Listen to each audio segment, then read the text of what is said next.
the greatest understanding you can have is that you don't understand.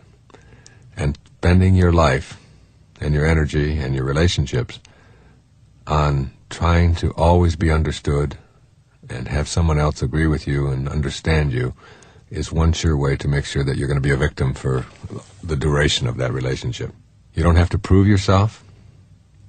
You don't have to allow yourself to be in a position where someone else is demanding to be understood by you. There's some things that are very simple, some very simple little clues that I use in my own life and in pulling your own strings that I'd like to share here with you. Under the heading of being quietly effective and knowing you're never going to be understood. First is that shrugging is a virtue. If you could just learn the art of the shrug. I like Ayn Rand's title, Atlas Shrugged. Atlas holding up the whole world and just shrugs. And the whole idea of not having to be in a position to defend yourself or to be understood, or somebody's demanding something from you, and when you could just sort of shrug your shoulders and say, well, I don't understand. I just don't understand, and that's okay. My wife and I do this to each other all the time. I mean, she does the craziest things in the world, and vice versa. I mean, she thinks what I do is crazy too. I mean, she believes in what she's doing and believes that that's the way a house has to be run, for example. She makes the beds first thing in the morning. I mean, that to her is just her way. I have lived under the philosophy that it's not any healthier psychologically to get into a made bed than it is to get into an unmade bed. But she makes the bed. I don't understand somebody getting out of bed in the morning and making the bed, but I don't have to understand. It's not necessary for me to understand. I don't have to get into a you're wrong and I'm right attitude toward it. It's just a simple shrug. If you want to make the bed, that's terrific. I'll even help you if you want to. Just let it go. You don't have to. I don't have to understand that. And you know something? Life is full of those little things. Everywhere you go, you're going to encounter people who do things their own way. And that's really what makes the world go round, that uniqueness, that specialness in people. So if you just shrug at it and stop telling yourself that I have to be right, and I have to make somebody else wrong in all of my interactions with them, just shrug. Just shrug. Quietly shrug your shoulders and say, they have a right. They're on their own path. They have a right to do what they want to do. And you don't have to be understood. And when you get into that mindset of not needing to be understood all the time, then you're not going to be explaining yourself and having somebody else explain themselves to you over and over again endlessly. Being offended is a choice to be a victim. Did you ever think how silly it is to go around being offended? There are people who turn on the radio and they hear somebody speaking in a certain tone or saying a word that they don't like, and they have a whole vocabulary of words that they're offended by. And if somebody says one of them, right away they go off into a dither. Well, it's just like letting somebody else's behavior decide how you're going to be emotionally. I mean, you can be the kind of person who goes down the street and your emotions are being pulled by everybody else, your strings are being yanked by everybody else in the street, depending on what words they choose, what symbols come out of their mouth. This person says hell, that one says damn, this one says uh-oh, this one says caca, that one says poo-poo, this one says wee-wee, whatever it may be, and you're offended, or whatever synonyms you want to use for all of those functions. For what? It's like allowing yourself the right to process somebody else's behavior for what it is. It's their behavior. It's not yours. If you don't like what somebody is saying on the radio, tune the dial someplace else. If you don't like the way somebody else is dressing, turn your eyes someplace else. Don't feast your eyes on it. If someone else wants to hear rock music that you think is disgusting, then don't listen to it. That's what this whole thing is about. That's what the First Amendment to the Constitution is about. That's what free speech is about. That's what free expression as a human being is about. That there's no code that is going to fit everyone. And choosing not to be offended is to choose not to be a victim. People speak the way they speak. I don't like some of the language that I see in the films. I don't let my children go and see some of the film. I don't like the violence that is on the screen. Rather than being offended by it and being all upset about it and getting myself worked up and being a victim to the people who choose to display violence on the screens, I simply don't go to those movies. I don't have anything to do with them. And I don't miss them, and I happen to believe that it's part of the gratuitous violence that we find throughout the culture.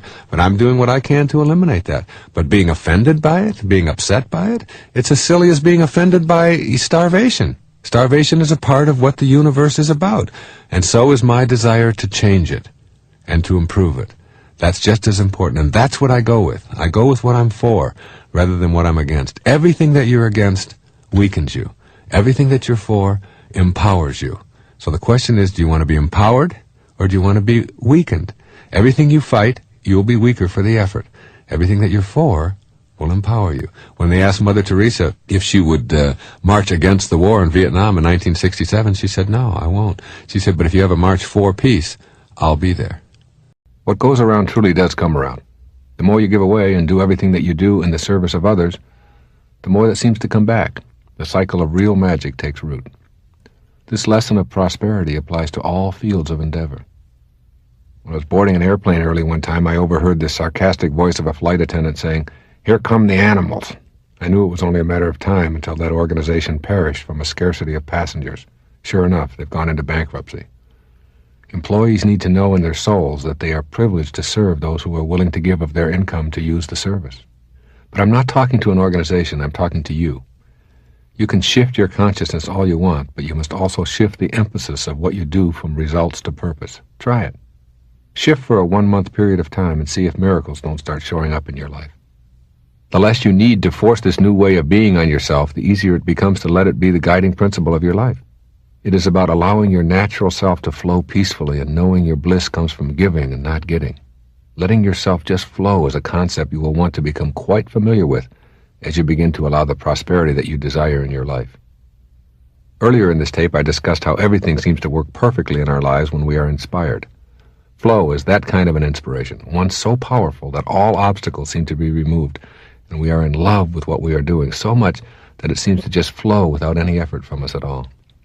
Getting to flow in your life means achieving a state of concentration so total that everything else becomes non-existent.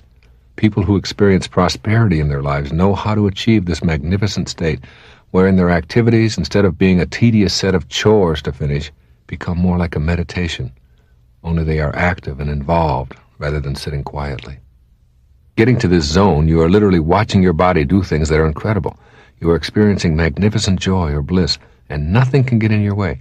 You are on purpose, and you are having that peak experience that others can only dream about. There is a way to get to this state of flow. These are not only the secrets to becoming a superachiever in the workplace, they are the secrets for producing genuine miracles in your life. This process includes 1. Having an overriding spiritual goal that gives meaning to your work. Making your work a meditative experience, and instead of seeing yourself as doing a particular task, you actually in your mind become the task. You shift from a human doing to a human being, if you will. There is no separation. You and the task are unified, all in the name of that overriding spiritual objective to give of yourself in a purposeful way. 2. Focus and close your mind to all distractions. You can train your mind to focus, and this is why I've been encouraging you to learn to meditate. Give your mind the same mental training that you give your body when you want your body to be in a maximum physical condition. You need not be a slave to your senses. Focusing is your natural knowing within. You can either ignore it or go there often. 3. Surrender to the process. You must resist your impulse to strive for what you want. Surrender to God or your higher power, or however you choose to spell it. You must let go and surrender to the actual process. Forget about the result and put your mind and your physical body totally into the experience at hand. This is not that difficult to achieve. Don't strain to achieve. Instead, enjoy the process of the work that you are doing. The results will come independent of your striving for them. 4. Experience the ecstasy. This is the automatic result that will flow to you from the above guidelines. You will know a kind of inner beatitude and bliss that will be unmistakable. It will sneak up on you and hit you over the head, so to speak, but nevertheless, you will know that glorious emotional peak experience if you get yourself to flow in your life. The ecstasy is its own miracle. 5. Watch as you see yourself reaching peak productivity without striving. Your state of ecstasy opens up new vistas of creativity and energy. This natural state of bliss is the key to improving your performance. This is the state that superachievers are able to create for themselves. The processes of surrendering, focusing, and living at purpose lead to ecstasy. When you feel that inner bliss, you simply want more and more of it. The more of it that you are able to create for yourself, the more productive you become. Your thoughts create all of this ecstasy, and ultimately all of the miracles that are going to come into your life in the form of increased prosperity. Your mind is very powerful in terms of what it can produce in your physical reality, as well as the physical reality beyond your own borders. You are now on a path of working toward reversing scarcity consciousness to one of prosperity. This is largely a mental game. You must convince yourself that you and only you are responsible for the pictures in your mind. You must know how very powerful your picturing process is in creating the material world that you experience. This is a universal principle. This is a vital, alive factor of the universe that you are a part of and that is also a part of you. What you can conceive of as a picture in your mind, you can create in the physical world, provided you do not let go of the picture. My wife Marcy and I are currently having our children take lessons from acknowledged masters in the art of meditating and learning to trust one's inner vision. We do this not to give them an advantage over others, but for the purpose of their knowing that they have something within them that no one can ever take away from them, regardless of the material circumstances of their lives. They are learning very early that their peace and tranquility as human beings is dependent upon themselves, and that they have a special retreat within that is always available to them. What being open to everything means. Everything means just what it says, no exceptions. When someone suggests something to you that conflicts with your conditioning, rather than responding with, "That's ridiculous, we all know that's impossible," say instead, "I've never considered that before. I'll think about it." Open yourself up to the spiritual ideas of all people and listen with an open mind to crazy schemes and ideas that at first seem to be outrageous. If someone suggests that crystals can cure hemorrhoids, that natural herbs can lower cholesterol, that people will eventually be able to breathe underwater, or that levitation is possible, listen and be curious. Let go of your attachments to what you've been trained to believe. Open your mind to all possibilities, because whether you believe something is possible or impossible, either way, you'll be right. How can that be true? Your agreement with reality and all that's possible determines what you'll become. If you're convinced that you can't become wealthy and famous or artistic or a professional athlete, a great singer, or whatever, you will act upon that inner conviction that prevents you from manifesting what you'd really like. All that you'll get from your effort is being right. When you need to be right, you're attached to your conditioned reflex of the way things are and always have been, and you assume they always will be. Releasing your attachments. Your attachments are the source of all your problems. The need to be right, to possess someone or something, to win at all costs, to be viewed by others as superior. These are all attachments. The open mind resists these attachments and consequently experiences inner peace and success. To release attachments, you have to make a shift in how you view yourself. If your primary identification is with your body and your possessions, your ego is the dominant force in your life. If you can tame your ego sufficiently, you'll call upon your spirit to be the guiding force in your life. As a spiritual being, you can observe your body and be a compassionate witness to your existence. Your spiritual aspect sees the folly of attachments because your spiritual self is an infinite soul. Nothing can make you happy or successful. These are inner constructs that you bring to your world rather than what you receive from it. If you think peaceful thoughts, you'll feel peaceful emotions, and that's what you'll bring to every life situation.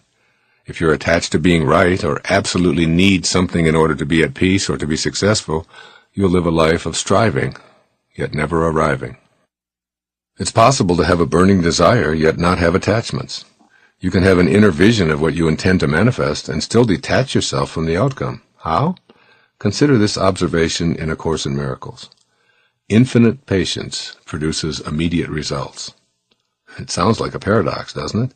Infinite patience implies an absolute certainty that what you'd like to manifest will indeed show up in a perfect order and exactly on time. The immediate result you receive from this inner knowing is a sense of peace. When you detach from the outcome, you're at peace, and you'll ultimately see the fruits of your convictions. Suppose you had a choice between two magic wands. With wand A, you can have any physical thing you desire by simply waving it. With wand B, you can have a sense of peace for the rest of your life, regardless of what circumstances arise. Which one would you pick? A guarantee of stuff or inner peace for the remainder of your life? If you opt for peace, then you already have wand B. Simply have a mind that is open to everything but attached to nothing. Let it all come and go as it will.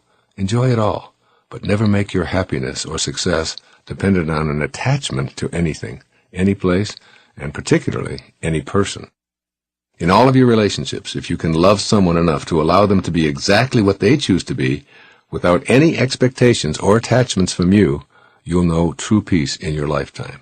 True love means you love a person for what they are, not for what you think they should be. This is an open mind and an absence of attachment. In essence, I'm urging you to stop taking your life so personally. You can end any and all suffering by reminding yourself that nothing in the universe is personal. Of course, you've been taught to take life very personally, but this is an illusion. Tame your ego and absolutely free yourself from ever taking anything personally. Keep these thoughts in mind, particularly when you feel lost or unsure of your purpose. My purpose is about giving. I'll direct my thoughts off of me and spend the next few hours looking for a way to be of service to anyone or any creature on our endangered planet. This will bring you back to a realization that it doesn't matter what you do as long as you're able to give. In order to fully give and be of service and ultimately feel purposeful, you must be able to say yes when you ask yourself, do I really possess what it is that I wish to give away?